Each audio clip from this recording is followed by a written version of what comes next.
कहानी की शुरुआत में हमें वर्ल्ड फेमस डॉक्टर कांजी को दिखाया जाता है। जब से उसकी छोटी बहन की डेथ एक ऐसी बीमारी से हुई जिसका कि उस समय कोई भी इलाज नहीं था, तब से उसने डिसाइड किया कि वो एक डॉक्टर बनेगा और अपना पूरा जीवन एक ऐसी दवाई बनाने में लगा देगा जो कि हर एक बीमारी को ठीक कर सके। फिर सालों तक पढ़ने के बाद कांजी एक वर्ल्ड फेमस डॉक्टर बन जाता है जो कि अपने वादे अनुसार एक ऐसी दवाई को बनाने लग जाता है जो कि हर एक बीमारी का तोड़ हो। यहाँ पर वो कभी कभी अपने खाने पीने को भूल के ओवर टाइम करता है, जिसकी वजह से उसकी शारीरिक क्षमता बहुत ज्यादा ही कम हो जाती है। एक दिन वो ऐसे ही काम कर रहा होता है तो वो सोचता है कि मुझे कुछ देर का रेस्ट लेना चाहिए, तो फिर वो 40 मिनट का अलार्म लगा के अपने सोफे पे ही सो जाता है। 40 मिनट बीतने के बाद भी उसकी आंखें नहीं खुलती हैं। इसका मतलब ये है कि उसकी किसी वजह से डेथ हो गई है। अगले दिन जब उसकी आंखें खुलती हैं तो वो अपने आप को एक अलग ही जगह पे पाता है जहाँ पर उसके पास एक लड़की खड़ी होती है जो कि उसे देख के बहुत ज्यादा ही खुश हो जाती है और वो उसे फामा कह रही होती है, जिसे सुन के कांजी बहुत ज्यादा ही कंफ्यूज हो जाता है और वो बाहर की दुनिया देखने के लिए अपने बेड से उतरता है तो वो रियलाइज करता है कि उसकी बॉडी बहुत ज्यादा ही कमजोर हो चुकी है। तभी उसकी मेड उस पर चिल्लाने लगती है और कहती है कि आपको आराम करना चाहिए क्योंकि आपके ऊपर बिजली गिर गई थी जिसकी वजह से आप कुछ दिन तक कोमा में थे। इस चीज को सुन के वो उससे कहता है कि मुझे माफ कर दो, मुझे एक्चुअली में कुछ भी याद नहीं। तो फिर वो मेड उसे एक मिरर दिखाती है जिसमें वो अपने आप को देख के बहुत ज्यादा ही हैरान हो जाता है क्योंकि वो एक 10 साल के बच्चे की बॉडी में था जिसका नाम फामा होता है।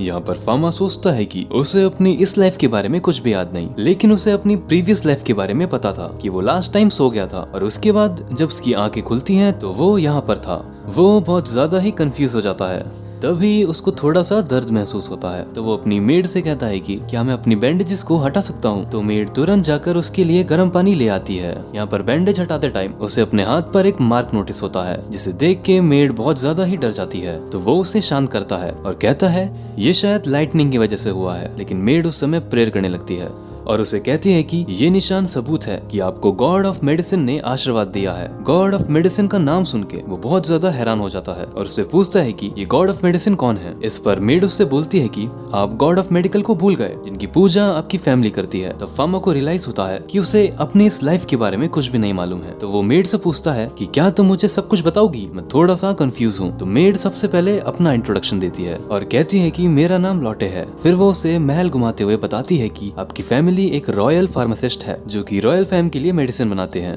और फिर वो उसे उसकी फैमिली फोटो दिखाती है और वो उसे ये भी बताती है कि आपकी फैमिली मैजिक में भी काफी ज्यादा अच्छी है। इस चीज को सुन के फामा उसे पूछता है कि क्या मैं भी मैजिक यूज कर सकता हूँ। इस पर लॉटे घबराते हुए उससे कहती है कि अब आप ये मत कहना कि आप मैजिक भी भूल चुके हैं, अगर ऐसा हुआ तो आपको टाउन से बाहर निकाल दिया जाएगा। जिस पर फामा कहता है कि हाँ मुझे याद नहीं है। इसे सुन के वो पहले तो डरने लगती है, फिर उससे कहती है कि आप मेरे अलावा इसे किसी को भी नहीं बताएंगे। और मैं आपको एक बात बता दूं कि आप वाटर मैजिक में बहुत ज्यादा ही अच्छे थे, इसलिए अभी से आपको इसकी प्रैक्टिस करनी चाहिए। फिर हम देखते हैं कि फामा अपने रूम में बैठ के उसकी प्रैक्टिस कर रहा होता है। तभी वो अपने दिमाग में वाटर मॉलिक्यूल को इमेजिन करता है जिससे उसके हाथ में से वाटर निकलने लगता है, जिसे देख के वो बहुत ज्यादा ही हैरान हो जाता है। अब वाटर तो निकल आता है लेकिन उसे रोकना उसे नहीं आता है, तो वो घबरा के सारे पानी को बाहर फेंक देता है और बाहर ही लॉटे खड़ी होती है जो कि देख लेती है कि फामा मैजिक यूज कर सकता है। तो वो बहुत ज्यादा ही खुश हो जाती है। यहाँ पर फामा रुकता नहीं है, वो और भी मॉलिक्यूल्स निकालने की कोशिश करता है तो वो निकाल भी पा रहा होता है और दूसरे हाथ से उन्हें रेंज भी कर रहा होता है। तभी लॉटे उसके पास आती है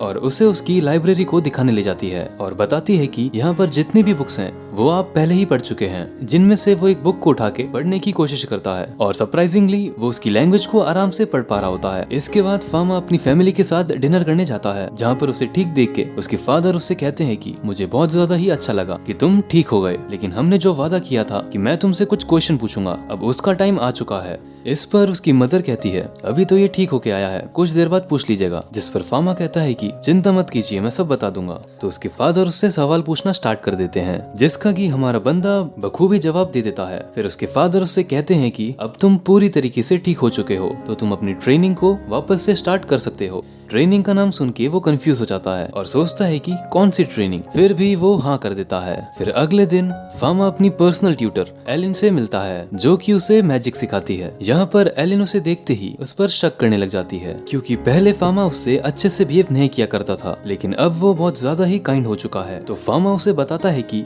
लाइटनिंग की वजह से मेरी मेमोरी फ्रीज हो चुकी है जिसकी वजह से मुझे कुछ ज्यादा याद नहीं है। ये सुन के एरिन शांत हो जाती है और उससे पूछती है कि डिवाइन आर्ट क्या है। पर फामा को डिवाइन आर्ट के बारे में कुछ पता ही नहीं होता है, तो एलन उसे सब कुछ बताने लगती है। इसके बाद वो उसे एक रिवर के किनारे ट्रेनिंग कराने ले जाती है, जहाँ पर वो उससे कहती है कि चलो अपनी मैजिकल स्टिक निकालो, लेकिन इसके बारे में उसे बिल्कुल भी नहीं मालूम होता है। तो वो उससे कह देता है मैं उसको लाया नहीं हूँ। तो एलन उसे अपनी मैजिक स्टिक दे देती है, लेकिन उससे पहले वो उसे एक डेमो करके दिखाती है ताकि वो उसे देख के सीख सके। फिर उस डेमो को देख के फामा ट्राई करता है और वो इतना खतरनाक मैजिक कर देता है जिसे देख के एलन बहुत ज्यादा ही घबरा जाती है और वो उसे पहले चेक करने लगती है। फिर उसके मैजिक को नापने के लिए उसके हाथ में एक टूल पकड़ा देती है जो कि मैजिक मेजर करता है। यहाँ पर जैसे ही फामा उस मैजिक टूल के अंदर अपनी माना डालने लगता है, वैसे वो मैजिक टूल टूट जाता है, जिसे देख के एलन की और ज्यादा ही फट जाती है और वो दहशत में आ जाती है, क्योंकि इतना खतरनाक मैजिक तो किसी गॉड के पास ही हो सकता है या फिर किसी डीमन के पास। फिर हम कुछ देर बाद का सीन देखते हैं जहाँ पर एलन और फामा एक बेंच पे बैठे होते हैं और यहाँ पर एलन अभी भी दहशत में होती है, तो उसे शांत करने के लिए वो उसे हंसाने की कोशिश करता है और यहाँ पर एलन हंसने भी लगती है। तभी फामा को अपनी एक एबिलिटी का पता चलता है जिसका नाम डिवाइन आई है,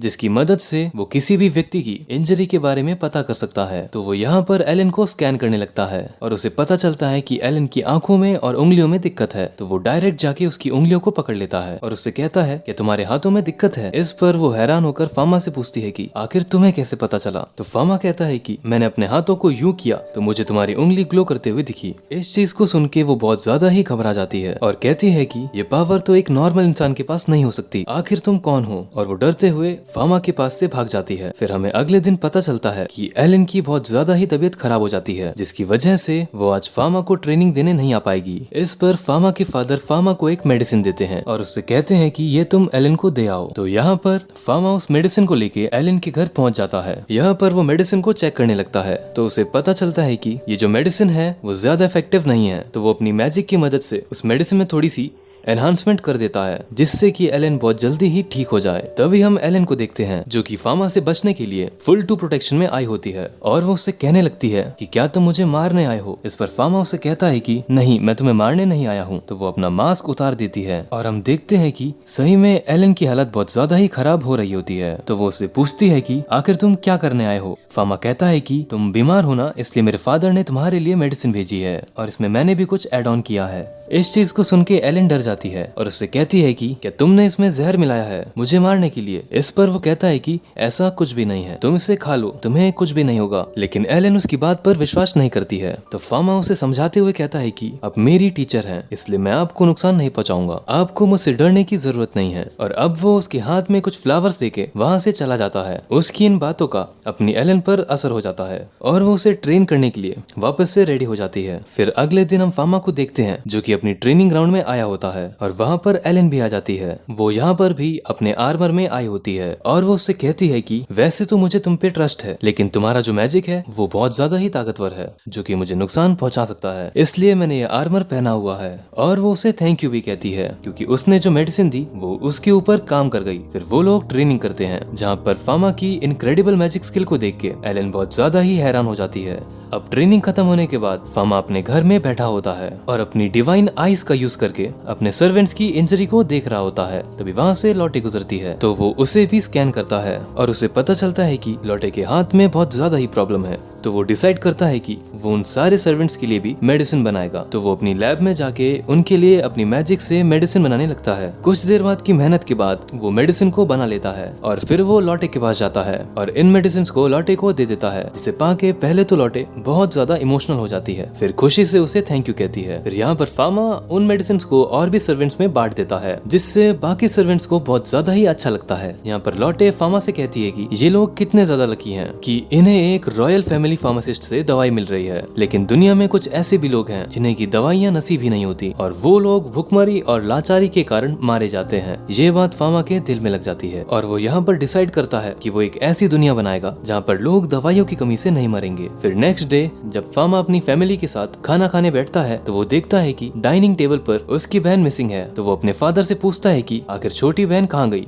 तो वो उसे बताते हैं कि उसको चिकन पॉक्स हुआ है, जिसकी वजह से उसे क्वारंटीन कर दिया गया है। वहाँ पर हम लोग नहीं जा सकते हैं क्योंकि वो बीमारी बहुत घातक तरीके से फैलती है। अब उस बीमारी का नाम सुन के यहाँ पर फामा सोचने लगता है कि चिकन पॉक्स तो यहाँ पर भी होता है और इसका इलाज तो मेरे पास है। तो यहाँ पर क्या करता है, अपनी बहन के लिए एक मेडिसिन बनाने लगता है अपनी पोस्ट मेमोरी के नॉलेज की मदद से। और वो यहाँ पर अपनी बहन के खाने में वो दवाई मिलाकर उसके रूम में पहुंच जाता है। उसे अपने रूम में देख के उसकी बहन कहती है कि फादर ने तो मना किया है ना कि मेरे पास कोई भी नहीं आ सकता है, तो आप यहाँ पर क्या कर रहे हैं। यहाँ पर फामा उससे कहता है कि ये एक सीक्रेट है, तुम इसके बारे में किसी को भी नहीं बताओगी, और फिर वो उसे खाना खिला देता है। कुछ हफ्ते बाद हम देखते हैं कि उसकी बहन उसकी दवाई की वजह से ठीक हो जाती है। फिर फामा अपने लैब में जाके एक मिनी माइक्रोस्कोप बनाता है कि वो हर समय तो अपनी फिंगर को यूज करके डिवाइन आइज का यूज नहीं कर सकता है ना। तभी उसकी लैब में एक बंदा आता है और उससे कहता है कि आपके फादर आपको बुला रहे हैं। जैसे ही फामा अपने फादर के ऑफिस में पहुंचता है तो उसके फादर उससे कहते हैं कि जल्दी से अपना बैग पैक कर लो, हमें रॉयल किंगडम जाना है। इतना कहते ही सीन शिफ्ट होता है और हमें अगले दिन का सीन दिखाया जाता है, जहाँ पर फामा और उसके फादर रॉयल किंगडम में पहुंच चुके होते हैं। और यहाँ पर हमें पता चलता है कि प्रिंसेस की हालत बहुत ज्यादा ही खराब है और वो मरने की हालत में है, जिसकी वजह से दुनिया के बेस्ट फार्मासिस्ट उनका चेकअप करने के लिए आए हुए हैं। यहाँ पर धीरे धीरे करके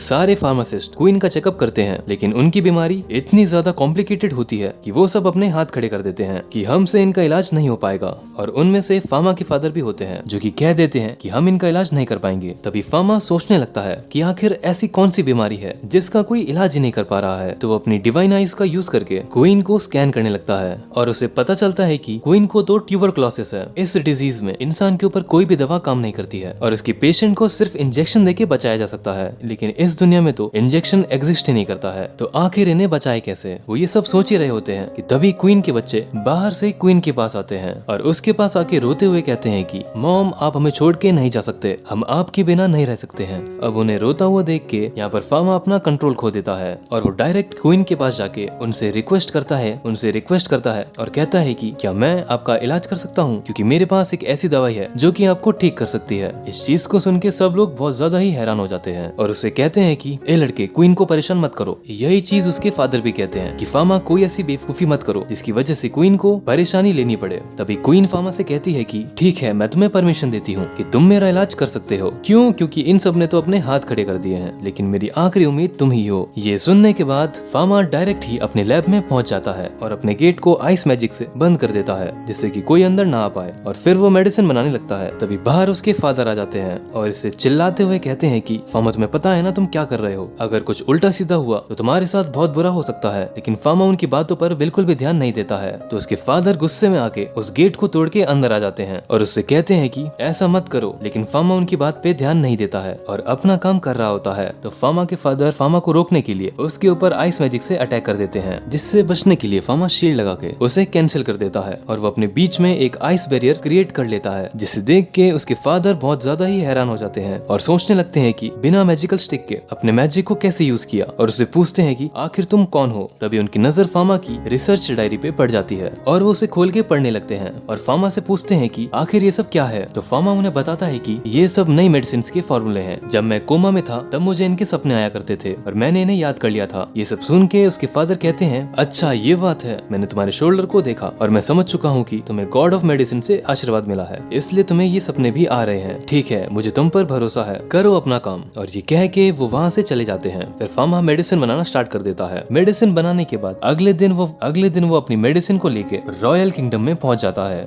यहाँ पर प्रिंसेस को दवाई देने से पहले वो उन्हें बताता है कि जो बीमारी है वो इन्फेक्शन की वजह से हुई है, जिसकी वजह से आपको ये जो दवा है वो 1 से 2 साल तक की लेनी पड़ सकती है, इसलिए आपको तैयार रहना पड़ेगा। और वो उनका एक ब्लड सैंपल लेके अपने माइक्रोस्कोप से उसके अंदर बैक्टीरिया दिखाता है, जिसे देख के वो सही में हैरान हो जाते हैं। इसके बाद फामा मेडिसिन के 2 गिलास तैयार करता है और एक खुद पीता है और एक क्वीन को दे देता है और उनसे कहता है कि अब हम दोनों की किस्मत इस मेडिसिन पे टिकी हुई है, लेकिन किसी को कुछ भी नहीं होता है। और यहाँ पर क्वीन थोड़ी देर बाद अपने आप को बेहतर महसूस करने लग जाती है, जिसे देख के सारे फार्मासिस्ट फामा की तारीफ करने लगते हैं। इसके बाद फामा अपने फादर के साथ वापस अपने मेंशन में आ जाता है। फिर हमें 9 महीने बाद का सीन दिखाया जाता है, जहाँ पर फामा क्वीन को चेक करने के लिए आया होता है और वो उन्हें बताता है कि अब आप धीरे धीरे करके ठीक हो रही हैं। तभी क्वीन उससे कहती है कि मैंने तो जीने की होप ही छोड़ दी थी, मुझे ऐसा लगने लगा था कि मैं मरने वाली हूँ, लेकिन एक पर्सन की वजह से मेरे अंदर वापस से हौसला आया और वो और कोई नहीं मेरा छोटा बेटा था, जिसने मुझे जीने की एक नई किरण दिखाई। जिसे सुन के फामा बहुत ज्यादा ही खुश होता है और उनसे जाते हुए कहता है कि ठीक है अब आप अपना ध्यान रखिएगा और मैं यहाँ से जाता हूँ। फिर हमें अगले दिन का सीन दिखाया जाता है, जहाँ पर फामा और फामा के फादर अच्छे खासे कपड़े पहन के रॉयल किंगडम में आते हैं, क्योंकि आज उन्हें क्वीन द्वारा रिस्पेक्ट दी जाने वाली होती है। यहाँ पर सबसे पहले बारी आती है फामा के फादर की। क्वीन अपने थ्रोन के सामने खड़े होकर फामा के फादर को रिस्पेक्ट देती है। फिर बारी आती है फामा की, जहाँ पर उसे भी रिस्पेक्ट मिलती है और और रिस्पेक्ट के साथ साथ उसे रॉयल फार्मासिस्ट का टैग भी मिलता है। और क्वीन उससे कहती है कि अब तुम रॉयल कैपिटल में कहीं भी अपनी फार्मेसी खोल सकते हो। इस चीज को सुन के फार्मा बहुत ज्यादा ही खुश होता है क्योंकि उसका सपना जो पूरा हो रहा होता है। फिर फार्मा अपने घर पे पहुंच के पूरी कारपेंटर की फौज को बुला लेता है ताकि वो अपनी फार्मेसी को जल्दी से जल्दी ओपन कर पाए। लेकिन वो सोच रहा होता है कि मैं अपनी फार्मेसी का नाम क्या रखूं। यहाँ पर वो बहुत ज्यादा ही दिमाग लगाता है। तभी उसके दिमाग में एक नाम आता है और वो कहता है कि हम अपनी फार्मेसी का नाम रखेंगे द पैरेलल वर्ल्ड फार्मेसी। इस नाम को सुन के सब लोग जोश में आ जाते हैं और फिर फार्मेसी का काम स्टार्ट हो जाता है। यहाँ पर सारे कारपेंटर मिलके फार्मा के फार्मेसी के बोर्ड को तैयार करने लगते हैं जिसमें लिखा होता है द पैरेलल वर्ल्ड फार्मेसी। वहाँ पर एलन आ जाती है और फार्मा की फार्मेसी के नाम को देख के बहुत ज्यादा ही खुश हो जाती है और उससे कहती है कि नाम तो बहुत ज्यादा ही अच्छा है। इस पर फार्मा उसे शर्माते हुए कहता है कि तुम्हारे ओपिनियन के लिए थैंक यू। फिर एलन उससे फार्मेसी के बारे में थोड़ा बहुत पूछने लगती है। तभी वहाँ पर एक बंदा टपक पड़ता है और उससे कहता है क्या तुम यहाँ के एम्प्लॉय हो या बॉस। जिसपे फार्मा कहता है कि मैं यहाँ का बॉस हूँ। इस पे वो बड़ा हैरान होकर कहता है कि ओहो तुम तो बहुत छोटी उम्र में यहाँ के बॉस बन गए हो, लेकिन मेरे पास तुम्हारे लिए एक अच्छी खासी डील है, क्या तुम मेरे साथ कोलैब करना चाहोगे। इस पर वो कहता है कि नहीं नहीं मुझे कोई इंटरेस्ट नहीं है, मैं तुम्हारे साथ काम नहीं करना चाहता। तो वो कहता है कि बड़ा पछताओगे, कर लो कोलैब, तुम वैसे भी इससे क्या ही कमा लोगे। तो वो कहता है कि मुझे कमाना भी क्या है, मैं सिर्फ गरीब लोगों को सस्ती दवा बांटना चाहता हूँ जिससे उनका भला हो सके। इसे सुन के वो बहुत ज्यादा ही हैरान हो जाता है और कहता है कि ऐसे तो तुम्हारी फार्मेसी डूब जाएगी, तो मैं तुम्हें बचा लूंगा, आ जाओ मेरी टीम में। लेकिन वो मना कर देता है। तभी वो मोटू फार्मा को फोर्स करने लग जाता है। इस पर एलन को गुस्सा आ जाता है और वो उससे कहती है कि यहाँ से भाग रहे हो या पिटोगे। तो वो मोटू एलन से अपनी बेइज्जती कराने के बाद वहाँ से चला जाता है। इसके बाद फार्मा अपनी फार्मेसी के अंदर आ जाता है जहाँ पर वो देखते हैं कि फार्मेसी में सिर्फ 2 वर्कर्स हैं जो कि वो खुद ही हैं। तो वो सोचते हैं कि हमें वर्कर्स को बढ़ाना चाहिए। अभी वहाँ पर लौटे भी आ जाती है और उससे काम मांगने लगती है। वो कहती है कि मैं यहाँ पर सब कुछ कर सकती हूँ जैसे मैं घर पे करती हूँ। तो वो उसे रख लेता है। तब भी उसमें एक इंसान की कमी होती है जो कि अकाउंटेंट होता है। तो वो सोचता है कि मैं कौन से अकाउंटेंट को रखूं जो कि थोड़ा एक्सपीरियंस भी होना चाहिए। फिर वो वापस से अपने घर पे आ जाता है। वहाँ पर फार्मा को देखने को मिलता है कि उसके घर के जितने भी सर्वेंट्स होते हैं वो रो रहे होते हैं। तो वो सोचने लगता है कि आखिर इन सबको क्या हो गया है, ये रो क्यों रहे हैं। तभी उसे पता चलता है कि उसके फादर के जो अकाउंटेंट थे वो आज रिटायर हो रहे हैं क्योंकि उनके पैरों में बहुत ज्यादा ही दर्द हुआ करता था जिसकी वजह से वो कायदे से चल भी नहीं पाते थे। इस चीज को सुन के वो उनसे कहता है कि अगर मैं आपके पैरों का इलाज कर दूं तो क्या आप मेरे साथ काम करेंगे। जिस पर वो मान जाते हैं। तो वो सबसे पहले अपने फादर से परमिशन लेने जाता है और उनसे कहता है कि आज जो आपके पास से अकाउंटेंट रिटायर हुआ है क्या मैं उन्हें अपने फार्मेसी में जॉब दे सकता हूँ। इस पर उसके फादर उसे परमिशन दे देते हैं। इसी के साथ साथ वो उसे बक्सा भर के सोने के सिक्के भी देते हैं ताकि वो अपनी फार्मेसी को और भी बेहतर कर पाए। फिर अगले दिन फार्मा अपनी फार्मेसी की ग्रैंड ओपनिंग कर देता है। अब जरूरी तो नहीं है कि आपने नया नया बिजनेस खोला हो और उसमें तुरंत ही कस्टमर आने लग जाएं। और वैसा ही इनके साथ भी होता है। 1 महीना बीत जाता है लेकिन उनकी फार्मेसी में कोई भी कस्टमर नहीं आता है सिवाय एक बूढ़े आदमी के जो कि वहाँ पर सिर्फ एक टॉफी खरीदने आता था। इस चीज से वो लोग बहुत ज्यादा ही परेशान होते हैं। तभी फार्मा के माता पिता भेस बदल के फार्मा की फार्मेसी में आए होते हैं लेकिन फार्मा उन्हें आराम से पहचान लेता है। फिर वो उन्हें अंदर ले जाता है और बताता है कि मेरी फार्मेसी बिल्कुल भी नहीं चल रही है, यहाँ पर कोई कस्टमर आता ही नहीं है जिससे कि मैं बहुत ज्यादा ही परेशान हूँ। इस चीज को सुन के उसके फादर उससे कहते हैं कि क्या तुम मुझे अपनी फार्मेसी दिखा सकते हो। यहाँ पर फार्मा उन्हें अपनी फार्मेसी दिखाने लगता है। वो सबसे पहले उन्हें मेडिसिन रूम दिखाता है जहाँ पर बहुत सारी मेडिसिन रखी होती है। फिर वो उन्हें पेशेंट्स के लिए बनाए गए बेडरूम को भी दिखाता है। उसके बाद वो उनसे पूछता है कि क्या आपको यहाँ पर कोई कमी दिखी। जिस पे उसके फादर कहते हैं कि यहाँ पर तो कोई भी कमी नहीं है, सब बढ़िया है। यहाँ पर फार्मा की मॉम उसे सजेशन देती है कि तुम्हें एक मेडिसिन के साथ साथ ब्यूटी प्रोडक्ट्स को भी बनाना चाहिए जो कि कम कीमत के हो और बहुत अच्छी क्वालिटी में हो जिससे कि हर प्रकार की महिलाएं तुम्हारे प्रोडक्ट्स को खरीदें। उनका ये सजेशन उसे बहुत ज्यादा ही अच्छा लगता है। तभी उसके फादर उससे कहते हैं कि अगर तुम इन प्रोडक्ट्स को बनाओ तो इनमें किसी भी प्रकार के केमिकल का यूज मत करना वरना ये स्किन डिजीज का कारण बन सकती है। यहाँ पर उन लोगों के बीच में बात चल ही रही होती है कि तभी वहाँ पर घबराते हुए एक बंदा आता है और फार्मा से कहता है कि क्या यहाँ पर कोई फार्मासिस्ट है। एक लड़की की हालत बहुत ज्यादा ही खराब है। ये सुन के फार्मा उसके साथ उस लड़की के पास जाता है और हम देखते हैं कि उस लड़की की सही में बहुत ज्यादा ही हालत खराब होती है। तो फार्मा अपनी डिवाइन आइज का यूज करके उसको स्कैन करने लगता है तो उसे पता चलता है कि उसके हाथों में बहुत ज्यादा ही कट लगे हुए हैं जिसकी वजह से उसका हैवी ब्लड लॉस हो गया है जिसकी वजह से उसकी हालत ऐसी हो गई है। तो फार्मा उसे अपनी फार्मेसी में ले आता है और उसका इलाज करने के बाद उससे पूछता है कि आखिर तुमने अपने हाथों में कट क्यों लगाए। तो वो लड़की बताती है, मेरे क्रश ने मुझे रिजेक्ट कर दिया, जिसकी वजह से मैंने अपने हाथ को काट लिया। और वो ये कहते हुए रोने लगती है और उन लोगों से माफी मांगती है कि उसकी वजह से उन लोगों को बहुत ज्यादा ही प्रॉब्लम को फेस करना पड़ा। इस पे एलन उससे कहती है कि ऐसी बात नहीं है, अब तुम वापस से ये सब नहीं करोगी।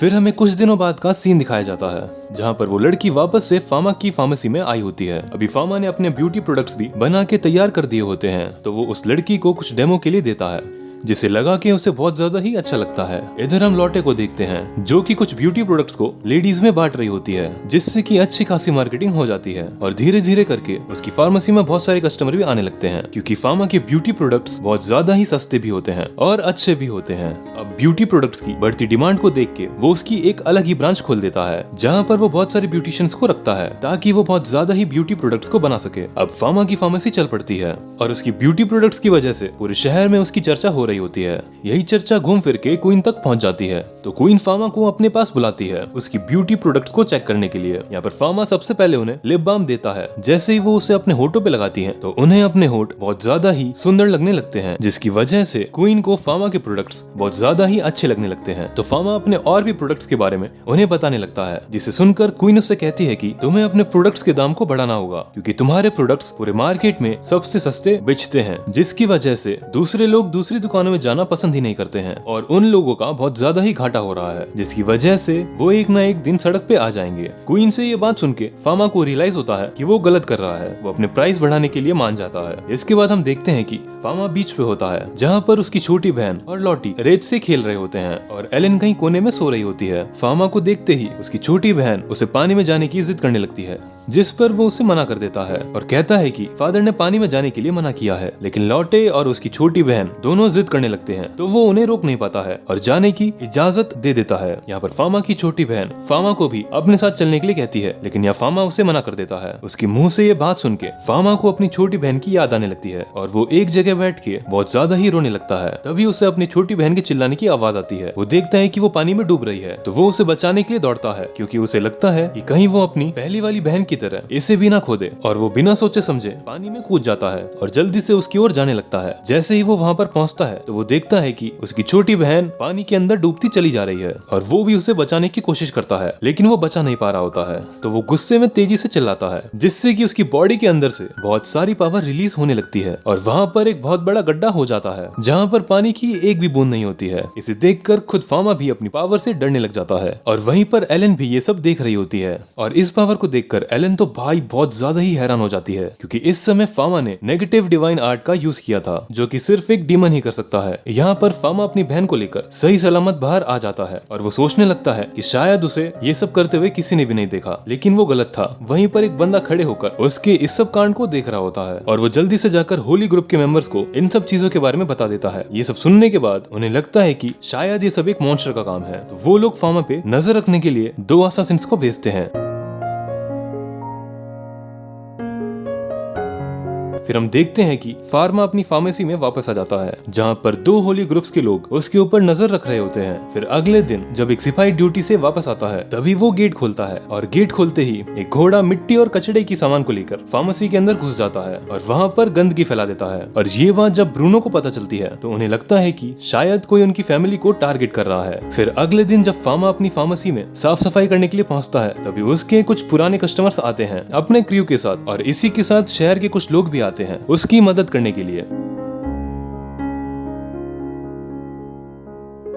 तभी अचानक से एक लड़की घबराते हुए फार्मा के पास आती है और उससे कहती है कि मेरे फादर बेहोश हो चुके हैं, चलिए जल्दी से। तो फार्मा जल्दी से अपने सारे वेपन्स उठाता है और निकल जाता है उनकी मदद करने के लिए। वो लड़की उसे एक सुनसान जंगल में ले आती है और वहाँ पहुँचते ही वो अचानक से गायब हो जाती है। फार्मा यहाँ पर फुल कंफ्यूज कि ये क्या हो रहा है। तभी वहाँ पर व्हाइट कपड़े पहने हुए कुछ बंदे उसे चारों तरफ से घेर लेते हैं। यहाँ पर फार्मा को पता चलता है कि ये लोग होली ग्रुप के मेंबर्स हैं और इनका जो लीडर है उनका नाम सलमान है, जो कि ये मानते हैं कि फार्मा के अंदर एक डीमन है और वो उसी को खत्म करने आए हैं, और वो ऐसा करने की कोशिश भी करते हैं। पर फार्मा उनके सभी अटैक को आसानी से ब्लॉक कर देता है। यहाँ पर फार्मा उनसे काफी ज्यादा ही ताकतवर होता है और उन्हें इजीली हरा सकता है। लेकिन फार्मा को पता चलता है कि अगर मैंने कुछ किया तो ये लोग खामखा मर जाएंगे, तो वो अपने आप को होल्ड बैक कर रहा होता है। लेकिन भाई वो लोग मान ही नहीं रहे होते हैं, तो ना चाहते हुए फार्मा को उन्हें अपनी पावर्स का नमूना दिखाना पड़ता है, जिसे देखकर उन्हें अपनी औकात समझ आ जाती है। तभी सलमान फार्मा के हाथ में उसी सिंबल को देख लेता है और उन लोगों से कहता है कि सभी लोग रुक जाओ, ये कोई मॉन्स्टर नहीं है बल्कि ये हमारा गॉड है, है, जिसे सुनकर वो लोग रुक जाते हैं और फामा से माफी मांगने लगते हैं। लेकिन लड़ाई के टाइम पर सलमान बुरी तरीके से घायल हो जाता है और उसका घाव बहुत ज्यादा ही खतरनाक होता है। लेकिन फामा उससे कहता है कि तुम्हें ऐसे छोड़ा नहीं जा सकता है, तुम्हें इन्फेक्शन हो सकता है और तुम मर सकते हो। लेकिन सलमान उससे कहता है कि मैंने आपके ऊपर अटैक किया है, इसलिए मेरी यही सजा है। लेकिन हमारा बंदा एक डॉक्टर है, इसीलिए वो किसी भी घायल व्यक्ति को कैसे छोड़ सकता है। वो उससे कहता है कि मुझे अभी तुम्हारी सर्जरी करनी होगी। लेकिन यहाँ पर एक माइनस पॉइंट ये है कि हमारा बंदा अपनी प्रीवियस लाइफ में सिर्फ एक मेडिकल साइंटिस्ट था, उसे सर्जरी करनी बिल्कुल भी नहीं आती थी और इस जगह पर कोई भी सर्जरी करने वाला है ही नहीं।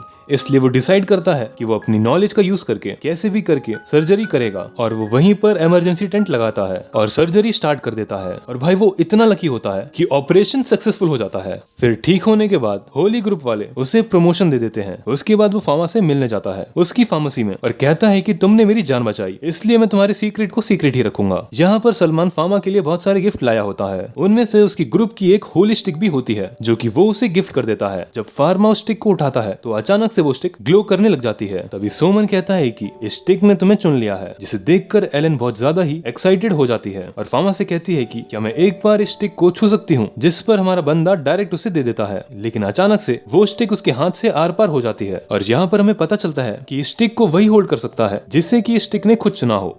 एलेन ये सुन करके फामा के पास जाकर उसे परेशान करने लगती है। तो फिर फामा कहता है नहीं, वो कोई गॉड नहीं है। और फिर उसको सलमान बताते हैं मैं आ जाऊं क्या अपनी पर कि अगर वो चाहे तो इस वॉन्ड की मदद से हवा में तैर भी सकता है। इसके लिए उसे एक ह्यूमन से ज्यादा डिवाइन पावर इस वॉन्ड के अंदर डालनी होगी। एलन काफी ज्यादा चौंक जाती है क्योंकि ये पहली बार था जब कोई अपनी डिवाइन पावर की मदद से इस तरीके से हवा में उड़ रहा था। सलमान भी ये देख करके काफी खुश होते हैं और कहते हैं कि फामा सच में इस वॉन्ड के काबिल है। उसके बाद वो वहाँ से जाने लगते हैं और कहते हैं कि वो जब तक टेम्पल के हेड हैं तब तक फामा को कोई नुकसान नहीं पहुँचाएगा और वो इस चीज की जाँच करेंगे कि फार्मेसी के अंदर कैरेज लेकर कौन आया था। फामा ये सुन करके उन्हें शुक्रिया कहता है। आगे सालमन कहते हैं कि जो भी गार्डियन डीटी के खिलाफ जाएगा उसे सजा मिलेगी। फामा कहता है कि वो कोई गॉड नहीं है, वो तो सिर्फ फार्मासिस्ट है। तो फिर उसको सलमान एक लॉकेट देता है जो कि उसकी डिवाइन पावर को सप्रेस करने में मदद करेगी और इसी लॉकेट की मदद से फामा चाहे तो अपनी सारी की सारी डिवाइन पावर को छुपा सकता है और अपनी शैडो को भी क्रिएट कर सकता है। ये सुनकर फामा काफी खुश होता है। तो फिर सलमान कहने लगते हैं वो भी काफी ज्यादा खुश लग रहा है और शायद फामा तो इतना ज्यादा खुश तब भी नहीं हुआ था जब उसे वो डिवाइन वॉन्ड दी गई थी। तो फिर फामा कहने लगता है वो सिर्फ और सिर्फ एक ही चीज चाहता है कि वो दूसरों के साथ सूरज की रोशनी में घूम सके, एक मामूली से इंसान की तरह। जिसके बाद वो जाने लगते हैं, जिसके बाद वो लॉटे के साथ पीछे जाने लगता है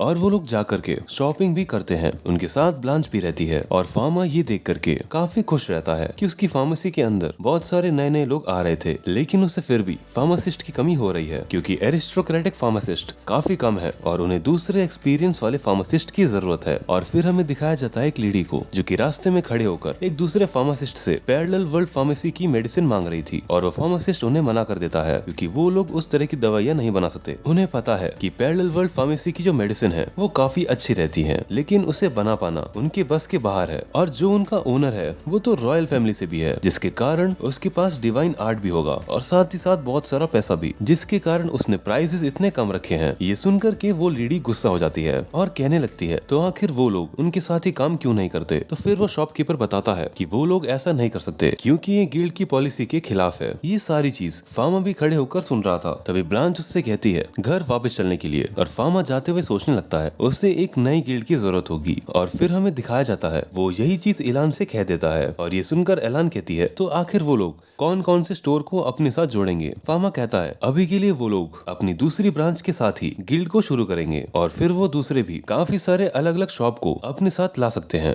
फिर वो पेपर वर्क को लेकर सेट्रिक से मदद मांगने लगता है और सेट्रिक कहते हैं कि वो सब संभाल लेंगे। एलान ये सुनकर के काफी खुश हो रही थी क्योंकि फार्मा ने क्वीन से बात कर ली है इस चीज को शुरू करने के लिए। आगे एलान कहती है कि अगर उन लोग के पास और भी ज्यादा पार्टनर रहेंगे तो उनके एक ही स्टोर पर ज्यादा भीड़ नहीं रहेगी और उन लोगों को काम करने में आसानी होगी। फार्मा कहता है हाँ बिल्कुल, वो नहीं चाहता कि वो जरूरत से ज्यादा काम करे जिसके कारण उसे दिक्कत हो। एलन ये सुनकर के कहने लगती है कि वो तो 40 साल के बूढ़े इंसान की तरह बातें कर रहा है और फार्मा ये सुनकर के हंसने लगता है। और आखिर में हमें उसी मेडिकल शॉप के ओनर को दिखाया जाता है जिनकी बेटी बीमार हो गई थी और वो काफी ज्यादा ही परेशान हो रहे थे क्योंकि उसका बुखार कम ही नहीं हो रहा था। इसके बाद हमें दिखाया जाता है कि सभी सभी लोग बातें करने लगते हैं कि वो लोग काफी ज्यादा लॉस झेल रहे हैं पैरेलल वर्ल्ड फार्मेसी की वजह से, क्योंकि उनकी प्राइसेस बहुत ही ज्यादा कम है और कोई भी बहुत ही आसानी से उनकी दवाइयों को खरीद सकता है। और उन लोगों ने जो उनकी फार्मेसी के अंदर एक कैरेज को भेजा था उसका भी कोई फायदा नहीं हुआ। वो लोग वापस से बहुत ही तेजी से ग्रो करने लगे। बियॉन्ड भी ये सुनकर कहने लगता है कि वो लोग जरूर डिवाइन आर्ट का इस्तेमाल कर रहे हैं, जिसकी वजह से वो इस तरह की दवा को बना सकते हैं और इस चीज में क्वीन भी उनकी मदद कर रही है। लेकिन अभी फार्मा जो भी गेम खेलने की कोशिश कर रहा है वो लोग उस चीज के बारे में पता लगा लेंगे, लेकिन अभी के लिए उन लोगों को अपने कस्टमर को अपने पास लाने का कोई ना कोई तरीका ढूंढना होगा। इसलिए वो सारे के सारे गिल्ड मेंबर से कह देता है कि कोई भी पैरेलल वर्ल्ड फार्मेसी के पास और जो भी रूल के खिलाफ जाएगा उसे गिल्ड से बाहर निकाल दिया जाएगा। सभी लोग ये सुनकर काफी ज्यादा हैरान हो जाते हैं, लेकिन फिर हमें दिखाया जाता है कि दूसरी शॉप के ओनर आ जाते हैं एक डॉक्टर के पास अपनी बेटी का इलाज करवाने के लिए, लेकिन वहाँ पर कोई नहीं होता। तो फिर फार्मा कहने लगता है कि वो खुशी से उनकी बेटी का इलाज कर सकता है, लेकिन वहाँ पर शॉप के बाहर काफी ज्यादा भीड़ लगी होती है। तो फिर फार्मा पीछे वाले दरवाजे से उन्हें अंदर की ओर ले जाता है, जिसके बाद वो उन्हें मास्क देता है पहनने के लिए ताकि बीमारी और ज्यादा ना फैल जाए। ये सुन करके वो समझ जाते हैं कि फार्मा जानबूझ करके उन्हें पीछे की ओर से लाया था ताकि बीमारी ना फैले और वो किसी भी पेशेंट को लेकर डिस्क्रिमिनेट नहीं करता। उसके बाद फार्मा उनसे काफी सारे सवाल पूछने लगती है, जैसे कि उसका वेट क्या है और साथ ही साथ उसकी एज क्या है। उसे इन सब चीजों को जानने की जरूरत इसलिए है ताकि वो अच्छे तरीके से मेडिसिन का डोज उसे दे सके। उनकी बेटी को एग्जामिन करने के बाद वो उनकी बेटी को एग्जामिन करता है और साथ ही साथ वो बहुत ही अच्छे तरीके से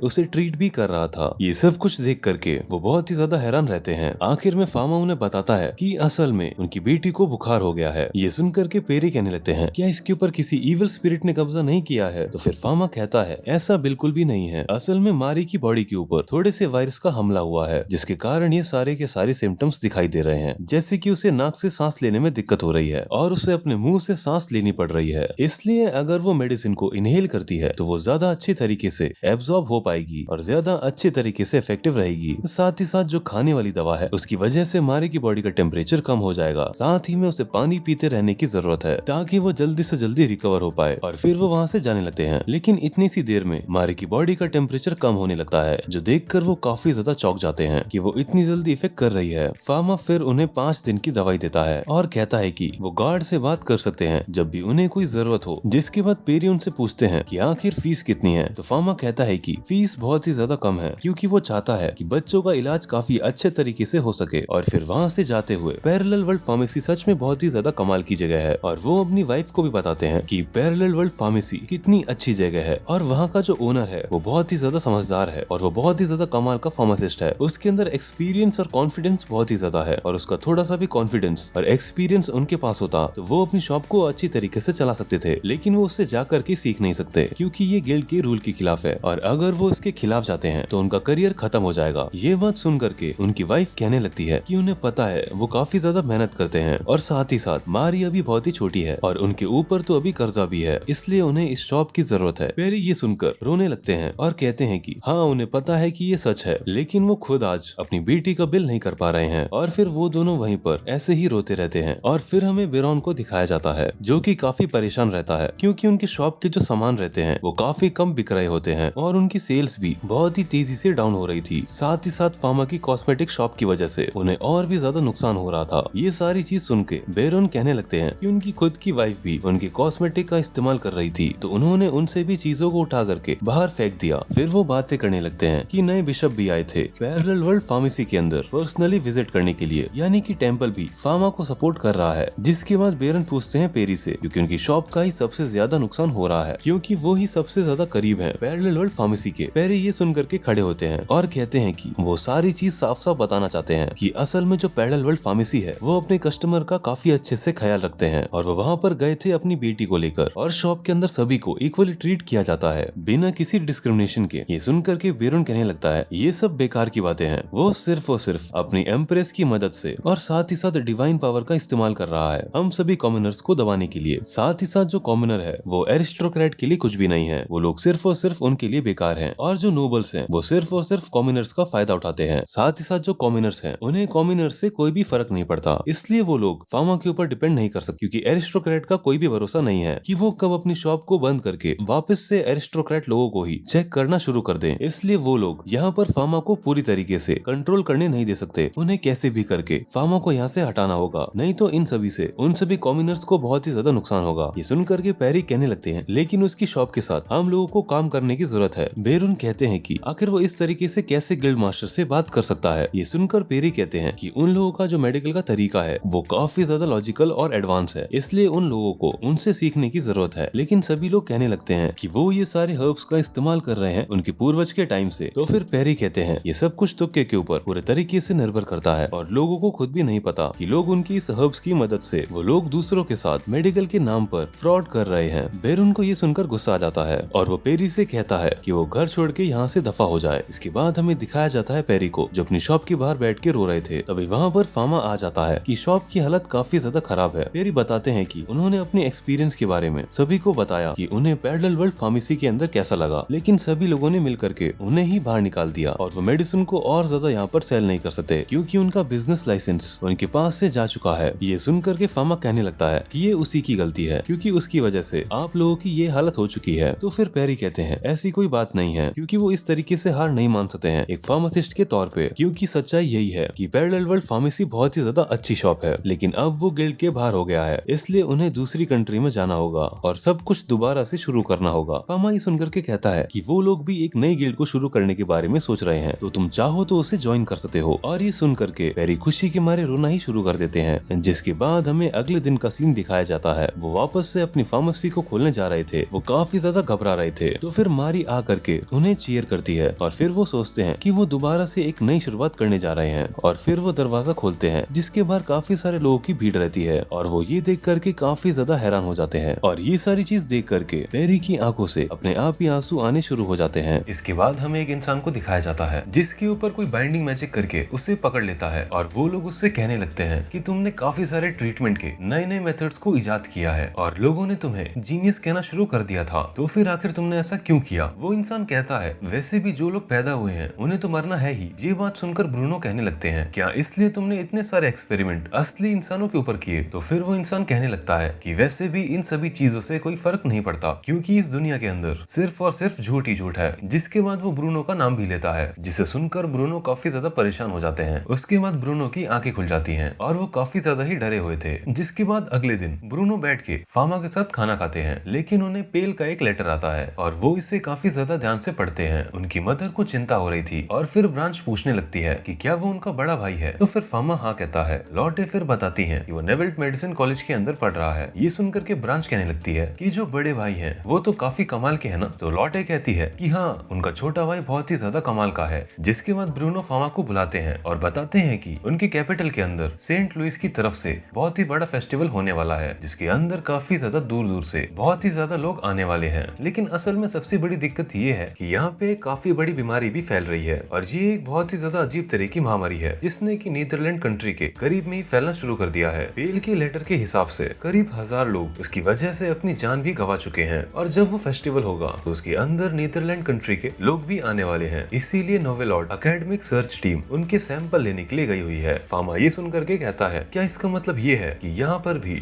वो महामारी आ सकती है? ब्रूनो हाँ में जवाब देता है क्योंकि वो लोग नीदरलैंड कंट्री के लोगों को आने से नहीं रोक सकते क्योंकि जो नीदरलैंड है वो उनकी नई मैसीर के अंदर दी हुई जगह के बहुत ही ज्यादा करीब है, तो पॉलिटिकली वो लोग ऐसा नहीं कर सकते। फामा ये सुनकर के कहता है कि उनके पास इन्फेक्शन के सैंपल हैं जिसके ऊपर वो लोग रिसर्च कर सकते हैं। तो फिर ब्रूनो बताते हैं कि नहीं, उनके पास नहीं है क्योंकि उनकी बॉडी को तुरंत ही जला दिया गया था डिवाइन मैजिक की मदद से। ये सुनकर के फामा सोचता है ये बिल्कुल सही किया क्योंकि इससे उनके फैलने के चांसेस काफी कम हो जाएंगे। फिर हमें दिखाया जाता है पेल को जो कि बैठ करके लेटर को लिख रहा था और उस लेटर के अंदर लिखा हुआ था कि काफी सारे रिसर्चर ने इसके ऊपर रिसर्च करने की कोशिश की लेकिन वही सारे के सारे इन्फेक्ट हो गए और आखिर में जाकर के वो सभी लोग मारे भी गए। जिसके बाद उनकी लेबोरेटरी को पूरी तरीके से बंद कर दिया और इधर उधर ट्रैवल भी बंद कर दिया गया। ये सारी चीजें ब्रूनो ने फामा को बताई थी। फामा फिर और जानकारी के लिए पूछता है तो फिर वहाँ पर ब्रूनो बताते हैं कि आगे रेवोल्यूशनरी डिवाइस के बारे में लिखा गया है जिसके बारे में कोई भी नहीं जानता। शायद फामा का बनाया हुआ ही माइक्रोस्कोप है और इसी का इस्तेमाल नोबल आउट में किया जा रहा है। उन्होंने कुछ बैक्टीरिया के स्केचेस भेजे हुए हैं इन्वेस्टिगेशन करने के लिए। तो फिर फामा भी उनकी कॉपीज मांगने लगता है स्टडी करने के लिए। उसके बाद हमें दिखाया जाता है सभी लोग एम्प्रेस को बता रहे थे कि जो लोगों की हालत है वो पहले से 20% बेहतर हो गई है और ये सारी चीज पैरेलल वर्ल्ड फार्मेसी और कंपाउंड फार्मेसी गिल्ड की वजह से हुआ है जो कि फामा ने शुरू किया है। साथ ही साथ फामा की गिल्ड के जो मेंबर्स हैं वो बहुत ही ज्यादा तेजी से बढ़ रहे हैं। इसके अलावा उसने कॉस्मेटिक्स भी काफी हेल्दी तरीके से बनाई है और वो बहुत ही अच्छी तरीके से अपनी कंट्री को सपोर्ट भी कर रहा है। ये सुनकर एम्प्रेस कहने लगती हैं, उन्हें तो पता ही था कि फार्मा ये सारी चीजें कर सकता है और वो फार्मा को रिवॉर्ड के तौर पर आर्कड्यूक बनाने का सोचती हैं, लेकिन वो ऐसा नहीं कर सकती क्योंकि फार्मा अभी अंडर एज है। तो फिर ये सुनकर के एम्प्रेस को पीछे हटना पड़ता है और वो सोचने लगती है कि जरूर फार्मा कोई ना कोई बहुत ही ज्यादा खास तरह का इंसान है, क्योंकि वो इस तरह की कमाल की चीजें कर सकता है। इसलिए एम्प्रेस भी चाहती है कि वो जितना हो सके उसके काम को आसान बना सके और उनका ये जो एम्पायर है वो इसी तरीके से आगे बढ़ता रहे। फिर हमें दिखाया जाता है एलान को, जो आ जाती है फार्मा से मिलने के लिए, लेकिन फार्मा काफी ज्यादा चिंता में रहता है क्योंकि उसे बहुत ही जरूरी चीज डिस्कस करने की जरूरत है। फिर वो एलान को भी इस बीमारी के बारे में बताता है जो कि शुरू होने वाली है नेदरलैंड के अंदर। उन्हें उसे कैसे भी करके रोकना ही होगा। लॉटे तभी फार्मा को बताती है कि पेल की तरफ से कैरियर पिजन कुछ लेकर आया है, जिसके बाद फार्मा उस लेटर को पढ़ने के बाद तो ये बीमारी इस दुनिया के अंदर भी है। एलन फार्मा से पूछती है कि फार्मा कुछ भी इसके बारे में जानता है। फार्मा बताता है कि ये काफी लो मैग्निफिकेशन का स्केच है, तो वो साफ तौर पे कुछ भी नहीं कह सकता, लेकिन इसे देख करके लगता है कि ये जर्सीना 35 नाम की बीमारी है। और फिर हमें दिखाया जाता है वो लोग काफी सारे दूसरे फार्मासिस्ट की मदद लेते हैं ताकि वो लोग इस बीमारी का सामना कर सकें। फार्मा ने फेस्टिवल के लिए काफी सारे क्वारंटाइन स्टेशन भी बनवा दिए थे जहाँ पर दूसरे लोग आके आराम कर सकें और सभी लोग अपनी पूरी कोशिश करने वाले हैं ताकि वो ब्लैक डेथ को रोक सके एम्पायर के अंदर तबाही मचाने से। फार्मा उन सभी लोगों से कह देता है कि वो लोग नीदरलैंड के लोगों के साथ अच्छे तरीके से बिहेव करें। इन सभी चीजों के बाद फार्मा पूछता है कि उसे भी बातें करने की जरूरत है और फिर वो चला जाता है ब्रूनो के पास ये बताने के लिए कि वो स्केच की मदद से समझ गया है कि ये बीमारी असल में ब्लैक डेथ है। आगे ब्रूनो बताते हैं कि उन्हें भी ऐसा ही लग रहा है, लेकिन वो अभी तक इसका इलाज नहीं ढूंढ पाए। अब इससे 210 साल पहले अर्थ के ऊपर काफी ज्यादा ही इस तरह की बीमारियों ने आतंक मचाया था और उसकी वजह से आधे यूरोप की पॉपुलेशन मर गई थी और ह्यूमैनिटी की हिस्ट्री के अंदर ये एक बुरे सपने जैसा है। ब्रूनो फिर जाने लगते हैं कैपिटल की ओर क्योंकि उन्हें वहां जाकर तैयारी करनी है। फार्मा बताते हैं कि उसने दूसरे लोगों की मदद से वहां पर काफी सारे क्वारंटाइन की जगह बनवा दी है और उसने इन्फेक्शन का पता लगाने का भी एक तरीका ढूंढ लिया है। ये सुनकर ब्रूनो काफी ज्यादा खुश होते हैं। फार्मा कहता है कि उन्हें चिंता करने की जरूरत नहीं है और वो लोग मिल करके एम्पायर को बचाकर ही रहेंगे। और फार्मा एक नई दवाई को भी बना लेता है। इसके इलाज के लिए वो एक एंटीबायोटिक है जो कि ब्लैक डेथ के बैक्टीरिया को खत्म करेगी। अभी के लिए फार्मा ही उस दवाई को बना सकता है, लेकिन वो कोशिश कर रहा है उसकी सप्लाई को बढ़ाने के लिए। ब्रूनो सुन करके कहते हैं कि वो फार्मा से बहुत ही ज्यादा इंप्रेस हो गए हैं। फार्मा कहने लगता है कि भले ही उसने दवाई ढूंढ ली है, लेकिन उन्हें सबसे पहले इन्फेक्शन को होने से कम करना होगा। ब्रूनो कहते हैं कि ये चीज रॉयल फार्मासिस्ट के लिए अकेले हैंडल करना काफी ज्यादा मुश्किल होगा, इसलिए उन्हें शायद और मदद की जरूरत पड़े। तो फिर वो वहाँ से जाने लगते हैं पैलेस की ओर और वो लोग सारी की सारी चीजें बता देते हैं एम्प्रेस को और एम्प्रेस सबके साथ दरवाजे को बंद करने लगती है ताकि इन्फेक्शन कम से कम फैले। फार्मा बताता है कि उन्हें ऐसा करने की जरूरत नहीं है, लेकिन उन्हें हर गेट के ऊपर इंस्पेक्शन करवाना होगा। कंपाउंड गिल्ड के सारे फार्मासिस्ट मदद करेंगे। ये सुन करके एम्प्रेस इस चीज का ऑर्डर देती है क्योंकि एम्पायर के लोगों की जिंदगी को बचाना ही एक एम्प्रेस का काम है और वो काफी ज्यादा खुश है कि उन्होंने पहले ही फार्मा की बात को मान लिया था और वो लोग इस तरह की बीमारी को उनकी नेशन को खराब करने नहीं दे सकते। वो लोग अपनी पूरी कोशिश करेंगे इस चीज को होने से रोकने के लिए। फिर हमें दिखाया जाता है सभी लोग काफी अच्छे तरीके से काम कर रहे थे और फार्मा ने एक बहुत ही ज्यादा हाईटेक माइक्रोस्कोप बना दिया था जिससे वो लोग अच्छे तरीके से चीजों को मैग्नीफाई कर सकते हैं और जो रिसर्चर रहेंगे उनके इन्फेक्ट होने के चांसेस भी काफी कम रहेंगे। फार्मा फिर नई दवाई के बारे में पूछने लगता है तो फिर पेरी बताता है कि उनकी जो नई दवाई है उसकी मटेरियल सभी लोगों को पहुंच गए हैं और वो करीब 1000 लोगों को आसानी से ट्रीट कर सकते हैं, इसलिए वो इन सभी की सभी दवाइयों को क्वारंटाइन स्टेशन तक पहुंचाने की कोशिश कर रहे हैं। फार्मा ये सुन करके उन्हें शुक्रिया कहता है। आगे फार्मा कहता है कि कोई भी इन्फेक्टेड रहता है तो वो लोग उसे फ्री में ट्रीटमेंट देंगे और ये जो इन्फेक्शन है ये हवा के अंदर एयर ड्रॉपलेट्स की वजह से फैल रहा है, तो वो लोग ये दवाई किसी को भी दे सकते हैं जिसको भी इसकी जरूरत हो। पेरी भी ये सुनकर कहते हैं कि वो लोग एक टीम की तरह काम करेंगे ताकि वो लोग ब्लैक डेथ को रोक सकें। एम्प्रेस भी काफी ज्यादा चिंता में रहती है सेंट लुइस फेयर को लेकर के और उसके बाद वहाँ पे सभी लोग उन्हें बताते हैं कि अलग अलग गिल्ड और साथ ही साथ मर्चेंट उनकी मदद कर रहे हैं। जो क्वारंटाइन स्टेशन है वो बहुत ही अच्छे तरीके से काम कर रहा है। ये सुनकर के एम्प्रेस काफी ज्यादा खुश हो जाती है। साथ ही साथ वो बताते हैं कि उन्होंने बिशप सलमान को भी इसके बारे में बता दिया है और वो विंड डिवाइन प्रैक्टिशनर की मदद से सफाई में मदद करने वाले हैं ताकि वो लोग चीजों को डिसइंफेक्ट कर सकें। और इन सभी चीजों को देखकर लगता है कि ये जो अननोन डिजीज है वो पूरी तरीके से खत्म हो रही है। एम्प्रेस फिर भी उनसे सावधान रहने को कहती है ताकि और भी ज्यादा वो लोग नुकसान को कम कर सकें। ये सुनकर के सारे मिनिस्टर्स उनकी बात को मान जाते हैं और उन लोगों को फार्मा की डिजाइन को ही फॉलो करना होगा क्योंकि उसके सारे के सारे डिजाइन बिल्कुल ही सही रहते हैं। फार्मा फिर सोचने लगता है क्या वो सच में में इस बीमारी को रोक पाएगा। उसने उसके बारे में ज्यादा नहीं पढ़ा है। तभी एलान फामा से कहती है कि उसने पहले ही काफी सारे लोगों को बचा भी लिया है। और फिर हमें दिखाया जाता है लॉटे को, जो फामा को चीयर कर रही होती है अच्छे तरीके से काम करने के लिए और साथ ही साथ खुद का ख्याल रखने के लिए और जरूरत से ज्यादा ना काम करने के लिए। जिसके बाद एलान और फामा वहाँ से जाने लगते हैं। इसके बाद हमें दिखाया जाता है वहाँ पर सारी शिप आ जाती हैं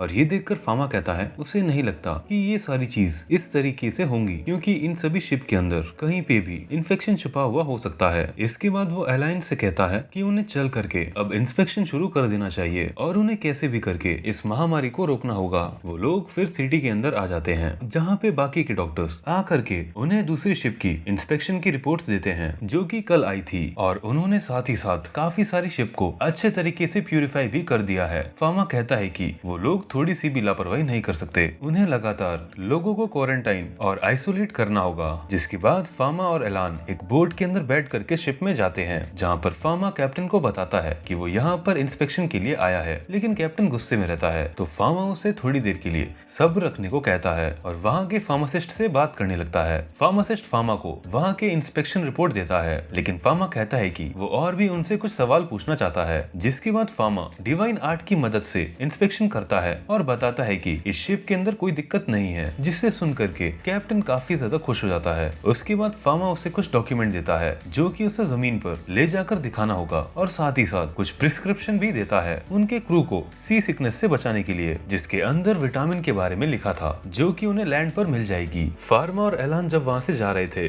तो दूसरी शिप का कैप्टन उनके ऊपर चीजें फेंकने लगता है और कहता है कि उसे जल्दी से जल्दी अपना सारा का सारा सामान जमीन पे उतारना है। तो फिर दूसरी शिप का कैप्टन कहने लगता है कि नहीं, उसका सामान उतारना ज्यादा जरूरी है और वो दोनों एक दूसरे में ही लड़ाई करने लगते हैं। जो सुन करके एलान को काफी गुस्सा आने लगता है और वो उन सभी का मुंह बंद कराने जा रही थी, लेकिन तभी अचानक से वहाँ पर कोई कैनन फायर कर देता है, जिसे देख करके एलन काफी ज्यादा डर जाती है और कहती है वो कुछ भी नहीं कर सकती है। तभी हमें दिखाया जाता है वहाँ पर इंपीरियल नेवी आ गई थी। नेवी के कमांडर फिर कहने लगते हैं कि वो एम्पायर के अंदर आके एम्पायर के रॉयल फार्मासिस्ट के ऊपर इस तरीके से हमला नहीं कर सकते। एलान और फामा ये देख करके हैरान रहते हैं, क्योंकि असल में वो उनके शॉप के रेगुलर कस्टमर थे और उनका नाम जिन था। कैप्टन फिर सभी के सभी लोगों को धमकी देते हैं कि जो भी फामा के ऊपर हमला करेगा वो उसकी शिप को यहीं पर ही डुबो देगा। सारे लोग ये सुन के काफी ज्यादा डर जाते हैं और उनकी बात मान करके शांत हो जाते हैं। एलान और फामा उनको शुक्रिया कहते हैं। कैप्टन फिर कहने लगते हैं कि समंदर असल में उनकी जिम्मेदारी है और फिर वो फामा से पूछते हैं कि आखिर उसकी दुकान कब खुलने वाली है। तो फिर दूसरे लोग फामा को बताने लगते हैं कि कैप्टन को उसकी सी कैंडी बहुत पसंद है और उसकी वजह से ही किसी को भी सी सिकनेस नहीं होती और कैप्टन और भी ज्यादा बल्क में ऑर्डर देने वाले हैं बाकी शिप के लिए भी।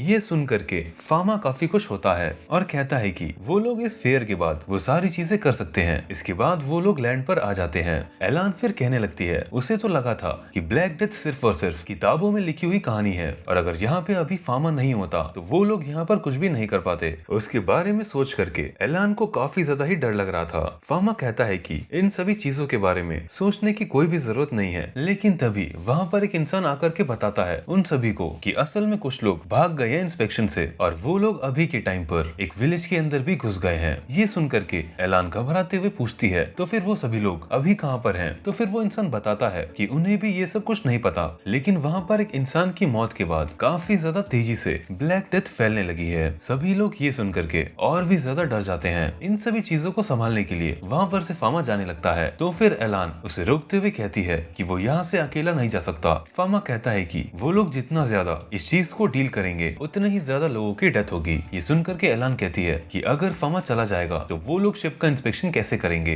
फामा कहता है कि उसे भरोसा है एलान के ऊपर और साथ ही साथ बाकी सभी लोगों के ऊपर भी जो कि यहाँ पे काम कर रहे हैं और वो लोग सारी की सारी चीजों को संभाल सकते हैं अगर वो सब मिलके काम करे तो। जिसके बाद फामा पेने के रैपडॉस को बाहर निकाल लेता है और उसकी मदद से उड़ करके वहाँ से चला जाता है और एलान बस खड़ी होकर के ये सब कुछ देख रही थी। फार्मा फिर सोचता है इन्फेक्शन जरूर किसी न किसी चूहे की वजह से ही फैल रहा होगा जो कि शिप के ऊपर था, लेकिन अभी फार्मा को उन सभी लोगों को ढूंढ करके उनकी शिप और क्रू को प्यूरिफाई करना होगा, नहीं तो वो सभी मारे जाएंगे। जिसके बाद फार्मा काफी तेजी से उड़ते हुए आगे जाता है और वो पेड़ से टकराने वाला था, लेकिन वो उसके आर पार हो जाता है। फार्मा फिर सोचने लगता है कि पेने के रैपडॉस के पास काफी सारी अलग अलग तरह की एबिलिटीज हैं, शायद ये भी उनमें से एक है, लेकिन अभी के लिए उसे बहुत ही तेजी से जाना होगा उस विलेज के पास। फिर हमें दिखाया जाता है उस विलेज के सभी लोग वहाँ से जा रहे होते हैं क्योंकि उन्हें लग रहा था कि उनके विलेज के ऊपर कोई कर्स आ गया है और एक इविल स्पिरिट वहाँ पर आ गई है जो कि लोगों को मार रही है। फार्मा तभी उनके सामने उड़ते हुए आ जाता है और उन सबसे कहने लगता है वापस जाने के लिए। वो सभी लोग ये सुनकर के कहने लगते हैं कि चारों ओर लोगों की मौत हो रही है और वो लोग यहाँ से ना जाएं। आखिर इस तरह की बकवास ये बच्चा क्यों कर रहा है। उसके बाद फार्मा कहने लगता है कि वो प्रॉमिस करता है कि वो सारी चीज उन्हें अच्छी तरीके से एक्सप्लेन कर देगा, लेकिन वो सभी लोग कहने लगते हैं कि आखिर उसने इतने अजीब से कपड़े क्यों पहन रखे हैं। फार्मा कहता है कि इन सभी चीजों से मतलब नहीं है, अगर तुम लोग यहाँ से जाओगे तो तुम लोग तुरंत ही मारे भी जाओगे। ये सुन करके वो सभी लोग कहने लगते हैं कि फार्मा जरूर कोई इविल स्पिरिट है। फार्मा उनसे आखिरी बार कहता है वापस जाने के लिए, लेकिन जब वो लोग नहीं जाते हैं तो फार्मा वहाँ पे एक आइस का बड़ा सा डोम बना देता है। जिसके बाद फार्मा बताता है कि उसने विलेज को आइस से कवर कर दिया है ताकि वो लोगों की जान बच सके। और उसके बाद वो अपनी हुड को ऊपर से हटाता है और दिखाता है अपना रॉयल फार्मासिस्ट का बैच, जो देख करके वो सभी लोग काफी ज्यादा ही हैरान हो जाते हैं। जिसके बाद फार्मा कहता है कि असल में यहाँ पे बहुत ही छोटी छोटी चीजें हैं जो कि इनविजिबल हैं और उन्हीं की वजह से लोगों की मौत हो रही है, लेकिन अगर फार्मा उन्हें खत्म कर देगा तो किसी की भी डेथ नहीं होगी। सारे लोग ये चीज सुन करके काफी ज्यादा हैरान रहते हैं। वो वादा तो नहीं कर सकता कि वो सभी को बचाएगा, लेकिन वो अपनी पूरी कोशिश करेगा कि कम से कम जाने जाएं। लेकिन अगर वो उसकी बातें नहीं मानते हैं तो उन सभी की जाने जाएंगी, तो वो सभी ही मारे जाएंगे। इसलिए अच्छा होगा कि वो ग्रुप बना के यहाँ पर इलाज करवा लें। उसके बाद फार्मा विलेज के अंदर आता है और मेयर से मिलता है और साथ ही साथ फार्मासिस्ट वगैरह से भी मिलता है। फार्मा फिर उनसे कहता है कि वो यहाँ पर उन्हें सारे के सारे ट्रीटमेंट के बारे में बताएगा और उनके प्रोसीजर के बारे में भी बताएगा। जिसके बाद वो उन सभी लोगों को बताता है कि उन लोगों के विलेज को 3 भागों में बांटना होगा, जिसके एक पार्ट में इन्फेक्शन वाले लोग रहेंगे और दूसरी जगह में वो लोग रहेंगे जिन्हें इन्फेक्शन नहीं हुआ है और आखिरी जगह में वो लोग रहेंगे जो कि बहुत ही ज्यादा बुरे तरीके से इन्फेक्ट हो चुकी है। और इन सभी चीजों को करने के लिए फार्मा को उन सभी लोगों की जरूरत है। फिर हमें नेवी की शिप दिखाई जाती है जहाँ पर वो लोग दूरबीन से देखते हैं कि थोड़ी दूर एक शिप है जो उनकी बिल्कुल भी बात नहीं सुन रही है। ये सुन करके कमांडर कहने लगते हैं कि उन लोगों को थोड़ा सतर्क रहना होगा। तभी वो लोग देखते हैं कि उस शिप के ऊपर इमरजेंसी का सिंबल लगा हुआ था और ये देख करके वो सभी से कहते हैं उस शिप की ओर बढ़ने के लिए। और तभी उन्हें पता चलता है कि उस शिप के ऊपर के सभी लोग पूरी तरीके से मारे जा चुके हैं। तो फिर नेवी के लोग कमांडर से पूछने लगते हैं कि उन्हें आखिर अब क्या करना चाहिए। कमांडर कहते हैं कि वो लोग यहाँ से किसी और को वहाँ पर नहीं भेज सकते और उस जगह की जिस तरीके से अभी हालत है वहाँ पर कोई भी जिंदा नहीं बचा होगा, इसलिए उन लोगों के पास और कोई चारा नहीं है। उन्हें शिप को समुद्र की गहराइयों में ही डुबाना होगा। उसके सारे के सारे सामान के साथ ही वो सभी से कहते हैं कैनन को तैयार करने के लिए और फिर सभी लोग कैनन को तैयार करते हैं और फिर कैप्टन ना चाहते हुए भी सोचने लगते हैं कि उन्हें ये करना ही होगा। अगर वो सारे के सारे मर्चेंट इस तरीके से भागने के बजाय आकर के सबका इलाज कराते तो फिर ज्यादा अच्छा रहता। और वो फार्मा की बात को याद करते हैं कि वो असल में चाहता है सभी लोगों का इलाज करना ताकि इन्फेक्शन की वजह से कोई भी ना मरे और उस दूसरी शिप में से कुछ न कुछ लोग तो जिंदा बच ही जाते अगर वो लोग इंस्पेक्शन को अच्छे तरीके से होने देते। लेकिन उन लोगों ने अपने इलाज के इस मौके को गवा दिया और फिर सारी की सारी कैनन एक साथ उस शिप पर फायर करना शुरू कर देती है। इसके बाद हमें दिखाया जाता है कि कुछ लोग बात कर रहे थे कि एक प्रोफेसर को यहाँ से निकाला जा रहा है और वो बूढ़ी सी प्रोफेसर ये सभी चीजें सुन रही थी क्योंकि उन्हें आगे अपनी रिसर्च को बढ़ाना था और वो दूसरों की मदद करना चाहती थी। फिर वहाँ पर उनकी असिस्टेंट आ जाती है तो वो बताती हैं कि उन्होंने माइक्रो ऑर्गेनिज्म के अंदर स्पेशलाइजेशन किया है जिसकी बिल्कुल भी जरूरत नहीं है, इसीलिए उन्हें रिटायर होना ही होगा। लेकिन सबसे बड़ा सवाल ये है कि उनके रिटायर होने के बाद इन सभी माइक्रो ऑर्गेनिज्म का क्या होगा। और फिर हमें दिखाया जाता है फार्मा को जो कि काफी ज्यादा चिंता में रहता है क्योंकि वहाँ पे काफी ज्यादा सीरियस केसेस को उसे ट्रीट करना था। फार्मा जैसे ही अंदर आता है फार्मासिस्ट कहने लगते हैं कि आखिर ये बच्चा कौन है। तो फिर सलमान की यूनिट अंदर से एक इंसान को आकर बताते हैं ये पेरेंथीसियस है। फार्मा फिर उन लोगों से परमिशन लेता है बाकी के पेशेंट को ट्रीट करने के लिए। जिसके बाद वो सभी लोग बताते हैं कि उन्होंने कोशिश की है पता लगाने की कि कौन इन्फेक्टेड है और कौन नहीं, लेकिन वो लोग ऐसा नहीं कर पा रहे हैं। तो फार्मा कहता है कि वो लोग नॉर्मल दवा अभी के लिए सभी को दे दें और फार्मा उन्हें एक एक करके एग्जामिन करने वाला है। जिसके बाद फार्मा यूज करता है डिवाइन आई का और उसे पता चलता है कि वहाँ पे 12 लोग पूरे तरीके से इन्फेक्ट हो गए हैं, लेकिन वहाँ पे 2 लोग ऐसे भी हैं जो कि अभी इन्फेक्ट नहीं हुए हैं। और फार्मा इस चीज से खुश रहता है कि उनके पास काफी दवा है उन सभी के लिए। जिसके बाद फार्मा एक इंसान से आकर कहता है कि उसे सिर्फ और सिर्फ एक नॉर्मल बुखार हुआ है और वो दवा लेने के बाद यहाँ से जा सकता है, लेकिन बाहर जाते हुए उसे दूसरे फार्मासिस्ट की बातों को सुनना होगा और थोड़ी देर आइसोलेशन में रहने के बाद वो अपने घर जा सकता है। जिसके बाद फार्मा जा करके डिवाइन आई की मदद से दूसरे लोगों को ट्रीट करना शुरू कर देता है। लेकिन धीरे धीरे फार्मा को पता चल जाता है कि उनके पास दवा तो है लेकिन उनके पास फार्मासिस्ट की कमी है क्योंकि कोई भी दवा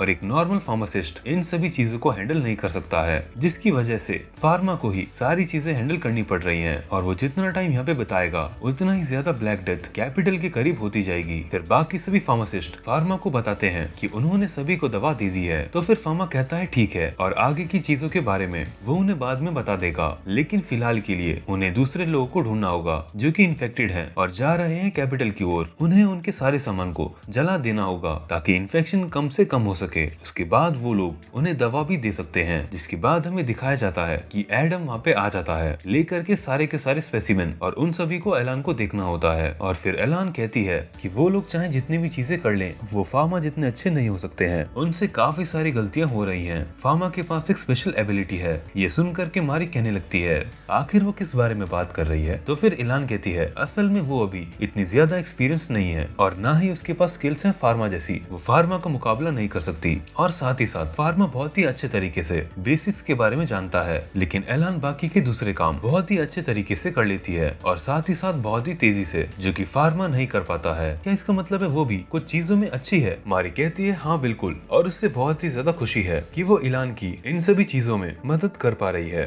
और वो लोग इस बीमारी को फैलने से रोक पा रहे हैं। जिसके बाद हमें दिखाया जाता है उन्हीं प्रोफेसर को जिनका नाम कैस्पर था और उनको बुलाया था फार्मा के फादर ब्रूनो ने। ब्रूनो बताते हैं कि उन्होंने यहाँ पे उन्हें बुलाया है उनकी रिसर्च के लिए। ये सुनकर के कैस्पर कहती है क्या उनकी फंडिंग को रोका जा रहा है? वो फार्मा के फादर की काफी ज्यादा शुक्रगुजार है कि उन्होंने उसे रिसर्च करने का मौका दिया, लेकिन अगर वो अब उनके काम की नहीं है तो वो समझ गई और वो रिटायर हो जाएंगी। लेकिन ब्रूनो कहते हैं नहीं, अभी वो उन्हें यहाँ से निकाल नहीं रहे हैं क्योंकि एम्पायर को उनकी जरूरत है एक ऐसा काम करने के लिए जिससे इस पूरी की पूरी दुनिया को बचाया जा सकता है। ये सुनकर के कैस्पर काफी हैरान रहती है और फिर वो कहने लगती है कि वो इतनी बड़ी चीज तो नहीं कर सकती हैं, लेकिन ब्रूनो बताते हैं कि इस चीज के अंदर उनकी एक्सपर्टीज है। और फिर वो उन्हें कहते हैं कि एक माइक्रो ऑर्गेनिज्म के अंदर से उन्हें एक मेडिकल सब्सटेंस को निकालना है। कैस्पर जब मेडिसिन के नोट्स को देखती है तो वो कहने लगती है कि आखिर किस समझदार इंसान ने इसे लिखा है और शायद ये सारी की सारी चीजें तो उनके लेबोरेटरी के अंदर काफी टाइम से पड़ी हुई हैं। ये सुनकर के ब्रूनो काफी ज्यादा चौंक जाते हैं और फिर वो देखते हैं कि हाँ सच में उनके पास ये सारी चीजें पहले से ही रखी हुई हैं, जिससे ब्रूनो काफी ज्यादा हैरान होते हैं और कहते हैं इसकी मदद से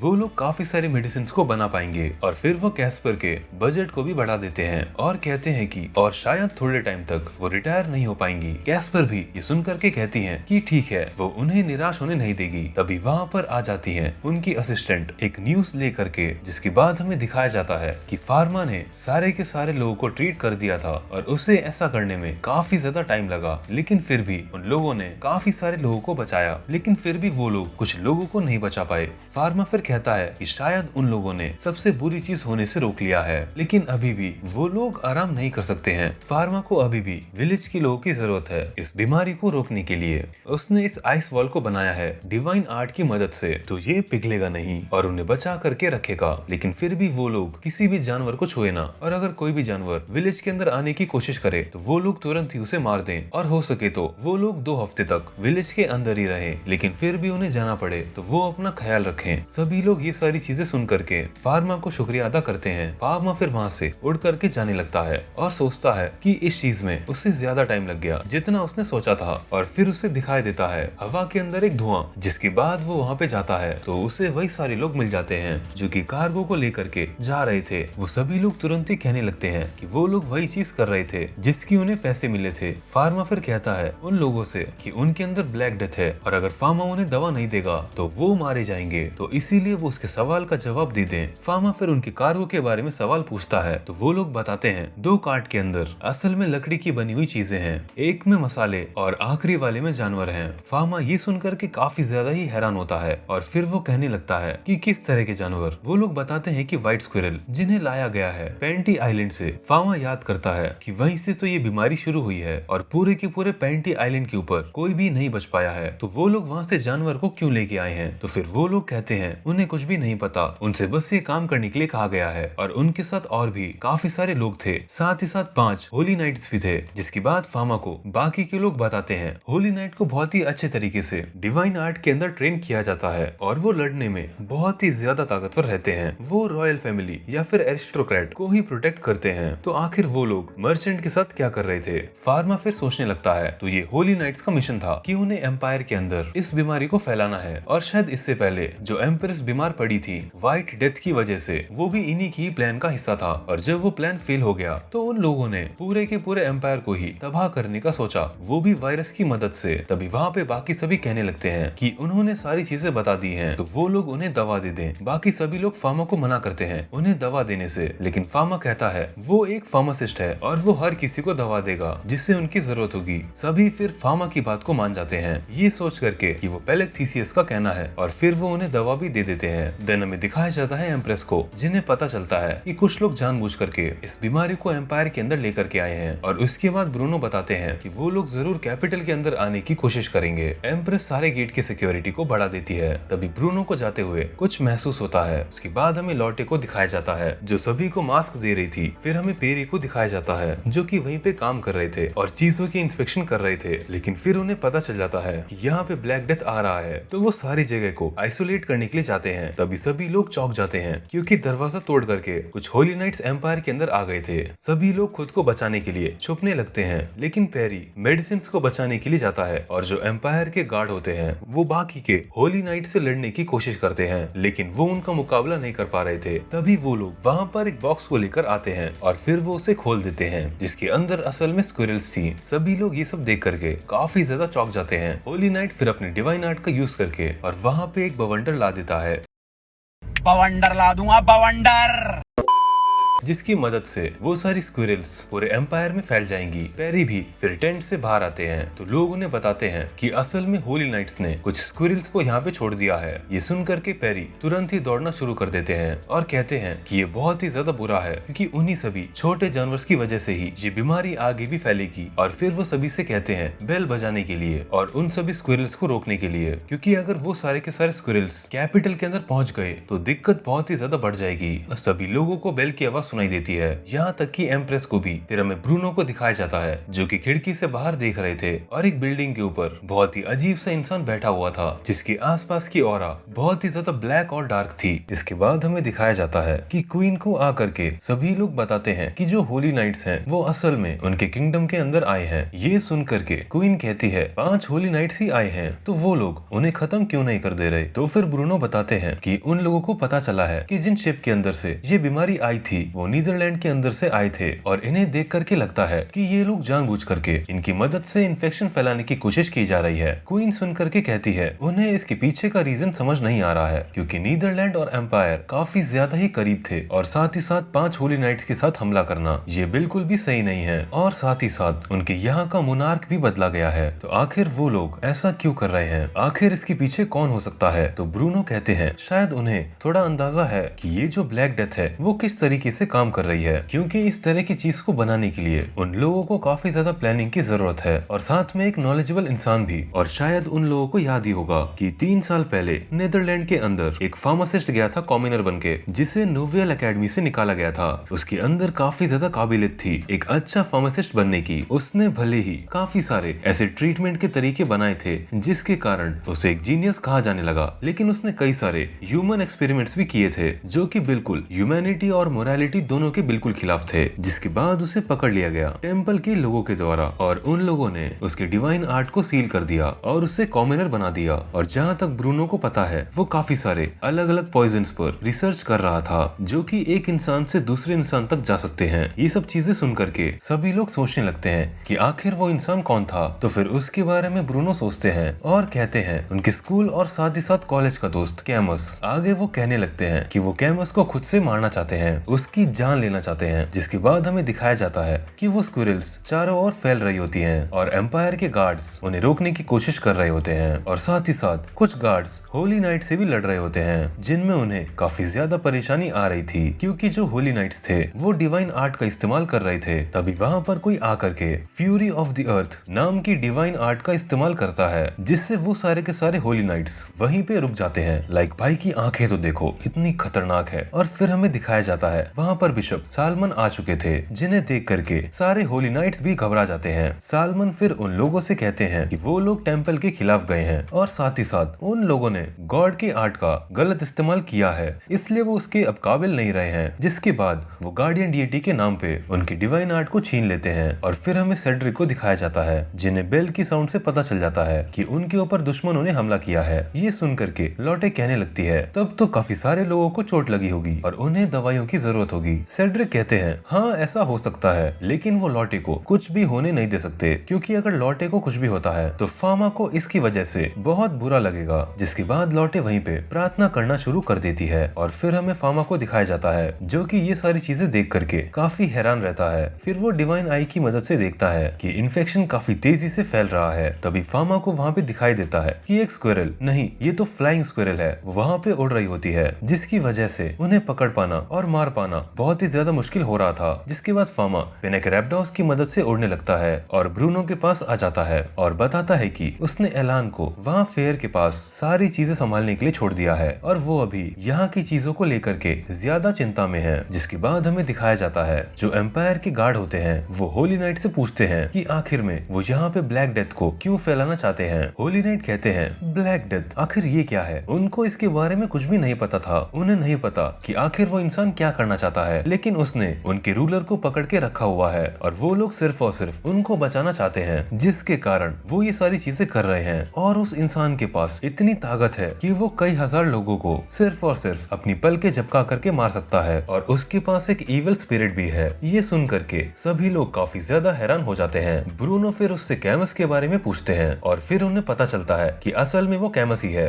और सारे होली नाइट्स वहाँ पर मारे जाते हैं। इसके बाद वहाँ पे ब्रूनो कहते हैं उनका अच्छी तरीके से अंतिम संस्कार करने के लिए और फिर वो कहते हैं कि वो कैमस का खुद जाकर सामना करेंगे और उसे रोकेंगे, चाहे इसके अंदर उनकी जान ही क्यों ना चली जाए। फिर हमें लॉटे को दिखाया जाता है जो कह रही होती है कि उसे फार्मेसी के अंदर जाना है। दूसरी तरफ हमें दिखाया जाता है कि सभी होली नाइट्स का अंतिम संस्कार हो गया था और फिर फार्मा कहता है उसे जा करके फार्मेसी के अंदर और भी ज्यादा दवाइयां बनानी चाहिए। लेकिन तभी फार्मा को कुछ अजीब सा महसूस होता है और वो डिवाइन आई की मदद से देखता है कि वहाँ पे एक ब्लैक शेडो है। ये देख करके ब्रूनो सभी से कहते हैं कि वो बेल को बचाते रहें क्योंकि अभी खतरा टला नहीं है। और उसके बाद वो कहते हैं कि कैमस अभी भी कैपिटल के अंदर ही है ताकि वो अपने एक्सपेरिमेंट का रिजल्ट देख सके। जिसके बाद हमें कैमस की एक झलक को दिखाया जाता है जो कि काफी डरावना रहता है। I mean just look at his face, उसके आधे फेस पर स्किन ही नहीं है। और फिर लॉटे फार्मेसी के पास आ जाती है जहाँ पे कैमस भी रहता है। फिर उसे लगता है कि फार्मा वहाँ पे वापस आ गया है, लेकिन सेड्रिक को यहाँ पर कुछ गड़बड़ लग रही थी। लेकिन इससे पहले कि वो लॉटे को रोक पाते, लॉटे ऊपर की ओर चली जाती है और वो वहाँ पे जाके विंडो को खोल देती है। तभी वहाँ पे लॉटे को रोकते हुए सेड्रिक आ जाते हैं, लेकिन उतने ही वक्त में सेड्रिक को पीछे से कोई चाकू मार देता है और वो और कोई नहीं बल्कि कैमस होता है। ये देख करके लॉटे भी काफी चौंक जाती है और डर जाती है। तभी हमें फार्मा को दिखाया जाता है जो कि वहाँ पे डिवाइन आई का इस्तेमाल करता है और उसे कैमस दिखाई देता है और साथ ही साथ सेड्रिक भी चोट खा के गिरे हुए होते हैं। तभी वहाँ पे ब्रूनो भी आ जाते हैं और वो दोनों साथ में फार्मेसी के अंदर जाते हैं। और जब वो लेबोरेटरी के अंदर आते हैं तो हमें दिखाया जाता है जहाँ पे कैमस कहने लगता है कि ये फीलिंग काफी ज्यादा अजीब सी है, उससे काफी ज्यादा ताकतवर रोशनी महसूस हो रही है। तभी फार्मा सेड्रिक और लॉटे को दिखता है। तभी वहाँ पे ब्रूनो उससे कहते हैं वो जा करके उन्हें हील करे और फिर वो आइस शार्ड की मदद से कैमस पर हमला करते हैं। लेकिन कैमस को उनके हमलों से कुछ भी नहीं होता है और वो ब्रूनो को ही बेवकूफ बोलने लगता है क्योंकि वो सच्चाई को नहीं समझ सकता है कि सभी को कभी ना कभी मरना ही होगा।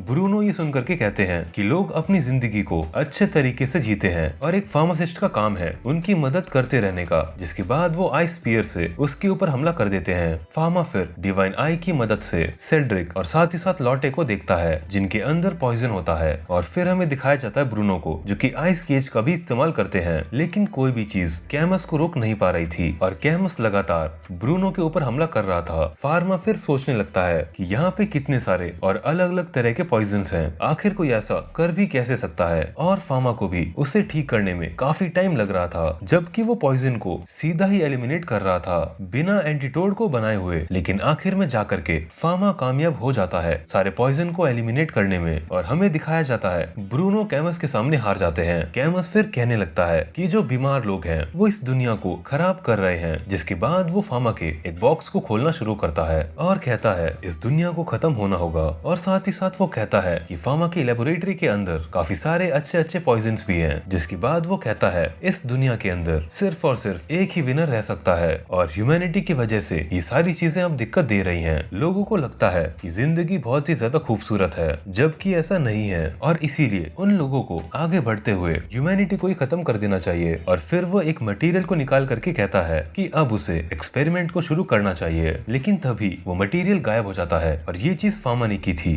फामा कहता है तुम्हारे एक्सपेरिमेंट्स पूरे तरीके से बेकार हैं क्योंकि उसका कोई इस्तेमाल नहीं है। तभी लॉटे भी जैसे तैसे करके अपनी आंखों को खोलती है और कहती है फार्मा अभी काफी ज्यादा गुस्से में लग रहा है। जिसके बाद फार्मा अपनी डिवाइन आर्ट का यूज करके बहुत ही जोरदार पंच मारता है कैमस को। कैमस कहने लगता है आखिर तुम ये क्यों नहीं देख पा रहे हो? मुझे पता है कि तुम्हारे पास इतनी ताकत है कि तुम सच्चाई को देख सको। तुम्हें मेरे आइडिया को अप्रिशिएट करना चाहिए। तुम भी मेरी तरह सच्चाई को अच्छे तरीके से समझते हो, इस दुनिया का साथ देना चाहते हो, जबकि तुम्हें भी पता है कि सच्चाई क्या है। ये सारे के सारे जो मामूली लोग हैं वो तुमसे भी नफरत करते हैं, जैसे उन्होंने कभी मेरे साथ किया था। वो लोग कभी भी मुझे समझ तक नहीं पाए। उनके लिए हम लोग एक इविल स्पिरिट हैं जो कि बाहर की दुनिया से इस ह्यूमन वर्ल्ड में आ गए हैं। फामा फिर अपने हाथ को देखता है जो कि चमक रहा था डिवाइन आर्ट की मदद से और फिर वो कहता है भले ही लोग चाहे जो भी सोचें, फामा उनकी मदद करता रहेगा। और एक और जोरदार पंच कैमस को मार देता है जिससे वो पूरी फार्मेसी की दीवार को तोड़ते हुए